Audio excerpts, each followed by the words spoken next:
BJP ছেড়ে তৃণমূলে পঞ্চায়েত সদস্য এবং যে কারণে বিজেপির তরফ থেকে অনাস্থা প্রস্তাব এবং যেটা জানা যাচ্ছে গত শুক্রবারই পঞ্চায়েত সদস্য তিনি দলবদল করেন, বিজেপি ছেড়ে তিনি তৃণমূলে যোগ দেন এবং তারপরেই দুর্নীতি স্বেচ্ছাচারিতার অভিযোগে অনাস্থা প্রস্তাব বিজেপির। তৃণমূলের পঞ্চায়েত প্রধান সহ 11 জনের বিরুদ্ধে বিজেপির অনাস্থা।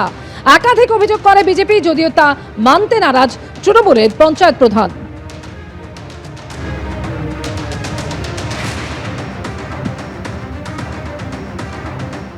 সংখ্যাগরিষ্ঠতা থাকা সত্ত্বেও আমরা বিজেপি সমর্থিত সংরক্ষিত আসনের জয় দীপালি দাসকে আমরা প্রধান হিসাবে মেনে নেয়। কিন্তু দীর্ঘদিন ধরে উনি পঞ্চায়েতে যেভাবে পঞ্চায়েতের আইনকে তোয়াক্কা না করে উনি ওনার মর্জি মতো কাজকাম করছে, সেই মোতাবেক আমরা আজকের ওনার বিরুদ্ধে আমরা অনাস্থা নিয়ে আসলাম, যাতে আগামী দিনে আমাদের পঞ্চায়েত সচলভাবে আমরা চালাতে পারি। সেই অনুযায়ী আমরা বিডিও সাহেবের কাছে আজকে অনাস্থাপত্র জমা করলাম। কতজন সই করলেন? আমরা 11 জন সদস্য মিলে অনাস্থা প্রস্তাবে সই করেছি। আমি বলি, উনি তো আমার দলে ছিলেন, আমার দল থেকে উনি টিকিট পেয়ে জিতে এসেছেন, আমাকে দল থেকে প্রধান করানো হয়েছে। উনাকে দল কি প্রতিশ্রুতি দিয়েছে বা কি করেছে আমার তো জানা নেই। বিরোধী দলরা যদি আমার দুর্নীতি বা কোনো প্রভাব বলে আমি মেনে নেব, কিন্তু উনার কথাই তো আমি মেনে নিচ্ছি না। দুর্নীতি করে বসে থাকি না, দল বার্তা দেবে, আমার কোনো সমস্যা নেই। হারানো চাকরি ফিরে পেয়েও কান্না ক্ষোভ চাকরি প্রার্থীদের। ভোটের মুখে আজ থেকে শুরু হলো এসএসসির সুপারিশপত্র প্রদান। একাদশ দ্বাদশের একাংশকে দেয়া হলো নিয়োগের সুপারিশপত্র।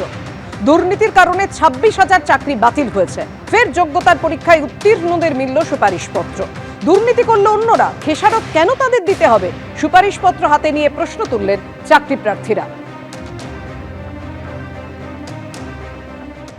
দুর্নীতির জেরে 26,000 চাকরি বাতিল হয়েছে। সুপ্রিম কোর্টের নির্দেশে ফের পরীক্ষায় বসতে হয়েছে 7 বছর 8 বছর ধরে চাকরি করা শিক্ষক শিক্ষিকাদের।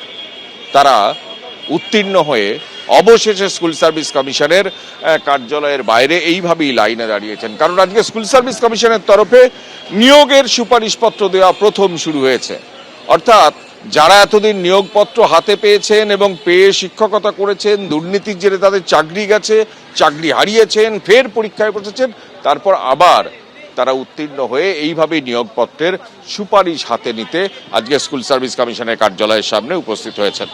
এবং স্কুল সার্ভিস কমিশন সূত্রে যেটা জানা যাচ্ছে, আজকে 80 জন এই এরকম চাকরি প্রার্থীকে ডাকা হয়েছে নিয়োগপত্রের সুপারিশ দেওয়ার জন্য, এবং আজ থেকেই শুরু হলো এবং সেই সুপারিশ দেওয়া আগামী দিনে চলবে। মূলত 11-12 যারা শিক্ষকতা করেন বা শিক্ষকতা করবেন তাদের ক্ষেত্রেই এই নিয়োগপত্রের সুপারিশ দেওয়া শুরু হয়েছে, এবং আগামী দিন 9-10-এর কাউন্সেলিং এবং 9-10-এর ইন্টারভিউর পর তাদেরও এই পর্ব শুরু হবে।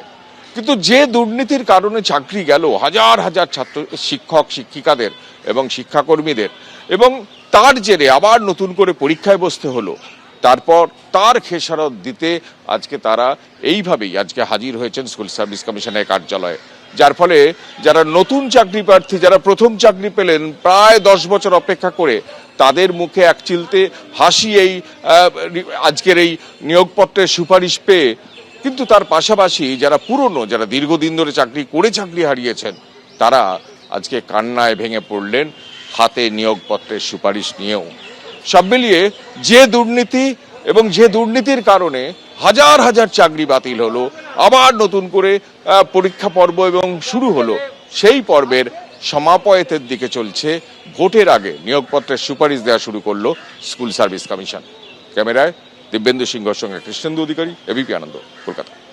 এটুকুই বলবো, আমার শত্রুর সাথেও যেন এরকম ঘটনা না ঘটে, কারণ ভীষণ ভীষণ অনেক কষ্টের পর আমরা এই অনেক সততা অনেক সাধনার ফলে আমরা চাকরি পাই। সরকারি চাকরি যারাই যেখানে করে অনেক কষ্টের ফল আমাদের, কিন্তু যে অসম্মান, যে অপমান প্রতি মুহূর্তে সইতে হয়েছে আমাদেরকে, সেটা আমরা কোনোদিন ভাবতে পারিনি। যে সময়ের মধ্য থেকে আমরা গেছি, যে সামাজিক অপমান আমরা সহ্য করেছি, সেটা শুধু আমরাই জানি। নিজের ঢোল নিজেকে পেটাতে হয়েছিল, জাহির করতে হয়েছিল যে আমি university topper. That is very shamed for me. আমার এটা খুব লজ্জার আমার কাছে।